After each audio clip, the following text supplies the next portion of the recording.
Goeiemôre, welkom elkeen hier van die grondpad af. Ek was so 'n bietjie afgewees. My stem het nie so lekker geklink nie. Vandag klink ek nog amper al beter. Maar baie welkom.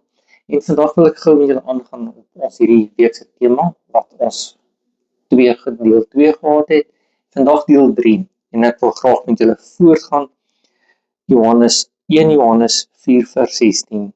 En ons het die liefde wat God tot ons het leer ken en geglo. God is liefde.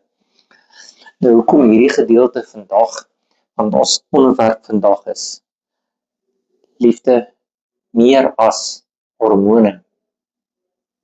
So ja, dit help mense verstaan dat liefde nie 'n gevallige emosie is nie, maar 'n wese van God is.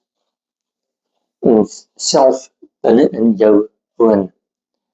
Goddelike liefde is sterker as biologie, sterker as al hormone, want almal kom altyd agter en sê, jou hormone pla jou. Ja, ken ons nie almal daai gedeelte nie, maar ja, kom ons deel daarmee. Want mense dink dat liefde net 'n gevoel is, of hormone wat in mense kop aangaan. Maar die liefde wat van ons God afkom, is 'n konstante ritme en hy bly konstant op dieselfde. Hy verander nie. Dit is 'n hartklop wat selfs aanhou, selfs as jy moeg is en selfs as mense jou teleurstel. Dit gaan nie oor hoe jy voel nie.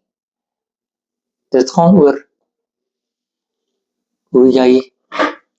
wie in jou kop is. So God het vir ons hierdie hartklop gegee en hierdie ritme van liefde. Nou, liefde kan ons sien is nie hormone nie, maar die ware liefde kom van God af.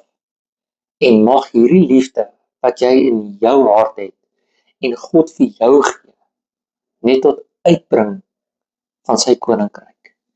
Mag julle 'n fantastiese dag verder hê, geseën hier van die hartklop af, en die grondpad hou jou op die ritme. So hou die ritme, God is liefde.